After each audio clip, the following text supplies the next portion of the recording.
रोजगार की बात ये प्रधानमंत्री जी नहीं करते हैं, ये जुमलेबाजी करते हैं। हमको हिसाब चाहिए पिछले 125 करोड़ लाख की जो उन्होंने घोषणा किया है, और ये चुनावी इनका घोषणा है।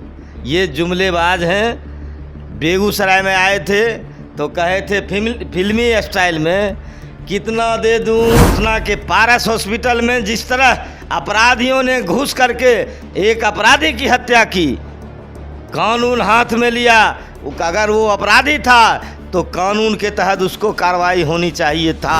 देखें गांव में किस हालत में हमारे गरीब रहते हैं, किसान मजदूर रहते हैं। उन्होंने कहा था हम प्रत्येक साल 2 करोड़ लोगों को रोजगार देंगे, दिया उन्होंने कहा था सभी गरीबों को हम 15-15 लाख उनके खाता में देंगे। प्रधानमंत्री नरेंद्र मोदी का देखिए कल एक दिवसीय दौरा था, जहां पर प्रधानमंत्री नरेंद्र मोदी बिहार के मोतिहारी पहुंचे थे। ऐसे में उन्होंने कई तरह के योजनाओं को देखते हुए शिलान्यास किया। ऐसे में बिहार की जनता को उन्होंने कई तरह का सौगात दिया। प्रधानमंत्री नरेंद्र मोदी ने इस बार देखिए दावा किया है बड़ा और यह साफ तौर पर कहा है कि मोतिहारी को मुंबई जैसा हम बनाएंगे, पटना को पुणे जैसा, तो वहीं गया को गुरुग्राम जैसा। उन्होंने यह भी दावा किया है कि जिस तरीके से किसी देश की 3 लाख 4 लाख आबादी होती है, उतना हमने घर देने का बिहार में काम किया है। 3 लाख तो घर उन्होंने मोतिहारी में देने का काम किया है। ऐसे में फ्री बिजली के साथ बिहार के युवाओं को रोजगार देने की बातें उन्होंने कही और विकसित बिहार उन्होंने बनाने की चर्चा की। इस वक्त हमारे साथ बात करने के लिए सीपीआई विधायक दल के नेता सूर्यकांत पासवान है, जुड़ेंगे, बात करेंगे। सूर्यकांत जी, कैसे देख रहे हैं पीएम मोदी का बिहार दौरा? कई तरह के सौगात, कई तरह के दावे, उन्होंने कहा है कि बिहार को जो है कहीं ना कहीं विकसित बनाएंगे, कैसे देख रहे हैं, क्या कहेंगे? ये जो है न माननीय प्रधानमंत्री जी बड़का झूठा पार्टी के साथ हैं, अब बड़का झूठ बोलने वाले हैं। माननीय मुख्यमंत्री श्री नीतीश कुमार जी ही कहे थे जी ये बड़का झूठा माननीय प्रधानमंत्री जी हैं। 2020 में भी इन्होंने 125 लाख करोड़ की घोषणा की थी, लेकिन कहाँ क्या काम हुआ इनको पता है। मोतिहारी में कितनी आबादी है और कह रहे हैं जो दूसरे राज्य में जितनी आबादी है उतना हमने घर मोतिहारी में दे दिया है। कौन राज्य में 3 लाख आबादी है? इनको मैथ का ज्ञान है? गणित जानते हैं? कुछ नहीं जानते हैं।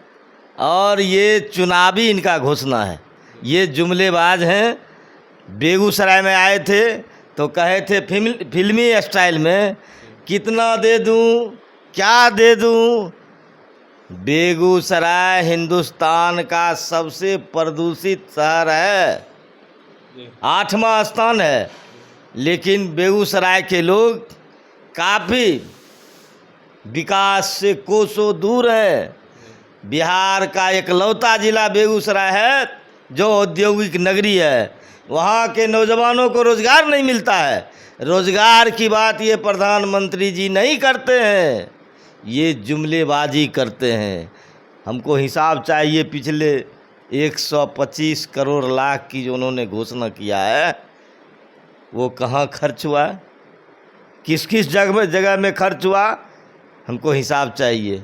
है दम माननीय प्रधानमंत्री जी में, जो उन्होंने कहा था हम प्रत्येक साल 2 करोड़ लोगों को रोज़गार देंगे, दिया उन्होंने कहा था सभी गरीबों को हम 15-15 लाख उनके खाता में देंगे। है दम। आज बिहार में 125 यूनिट बिजली फ्री देने की बात उन्होंने की है। माननीय मुख्यमंत्री जी को मैं कहना चाहता हूँ, आपने क्या क्राइटेरिया रखा है उसकी आपने कोई चर्चा नहीं की है। आपने कहा सबों को बिजली हम फ्री देंगे 125 यूनिट, अच्छी बात है, स्वागत योग्य बात है। ये चुनावी घोषणा है या बिहार के गरीबों को ये बिजली देने की, या सभी लोगों को बिजली देने की बात है?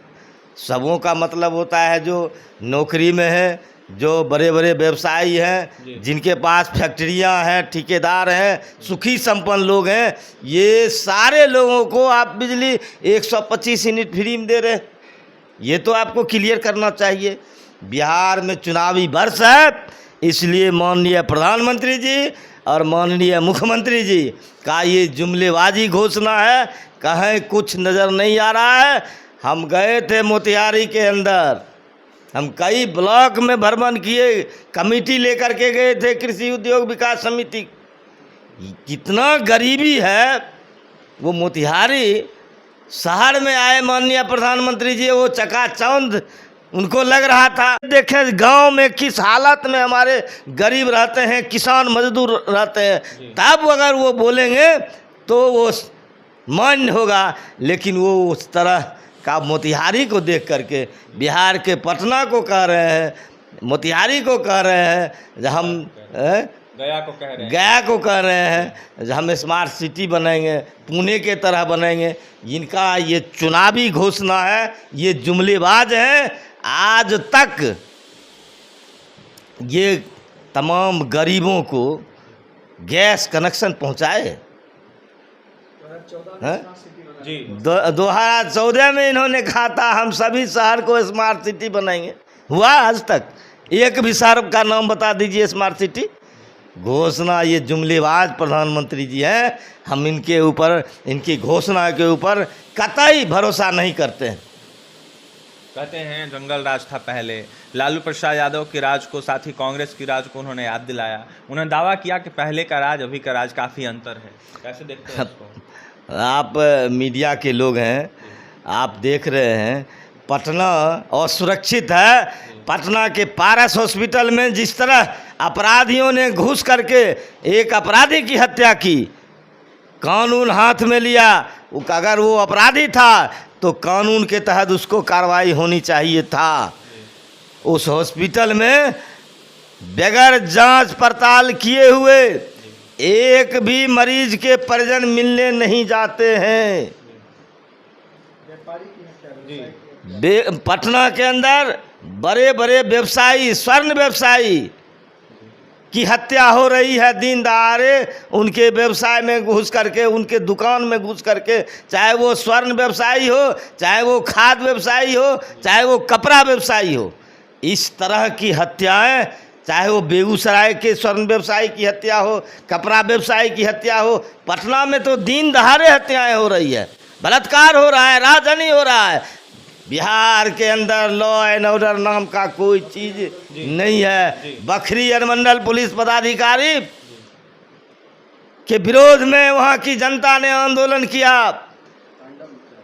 वहां जो तांडव मचाए हुए हैं, जिनके ऊपर कोई केस दर्ज नहीं है। सुग्गा के अंदर अरविंद यादव के पूरे परिवार को जाकर के ये अनुमंडल पुलिस पदाधिकारी ने महिला बच्चा समेत उसको पीटने का काम किया, उसको कपार फोड़ने का काम किया, जबकि उसका कोई कसूर नहीं था। ये है बिहार का जंगल राज, ये है बिहार का सुशासन। कहने वाले को मैं कहना चाहता हूँ, अखबार की सुर्खियों में है, अखबार रंगा हुआ है, टीवी पर न्यूज़ चल रहा है। अपराध मुक्त बिहार की जो कल्पना माननीय मुख्यमंत्री, माननीय प्रधानमंत्री किए थे, आज बिहार में अपराध का ग्राफ बढ़ा है, अपराध फल फूल रहा है। ये मेरा आरोप है। देखिए, आरोप है कि अपराध फल फूल रहा है, अपराध बढ़ा है, और ये जंगल राज है। इसी को जंगल राज कहते हैं, जिसको सुशासन की राज नीतीश कुमार कह रहे हैं। ऐसे में सूर्यकांत पासवान, सीपीआई विधायक दल के नेता ने जमकर निशाने पर लिया है पीएम मोदी को, नीतीश कुमार को, एनडीए सरकार को। और ऐसे में बड़का झूठा पार्टी के जुमलेबाज प्रधानमंत्री नरेंद्र मोदी को कह डाला है। फिलहाल जिस तरीके से नरेंद्र मोदी के दावे कल दिखे, इसको लेकर पूरे तरीके से दावे को फिसड्डी बताया है। और सवाल क्या है कि जो 2020 के चुनाव में उन्होंने दावा किया था, क्या वो दावा उन्होंने पूरा किया? हिसाब मांग रहे थे सूर्यकांत पासवान, वहीं क्या कुछ कहते हैं।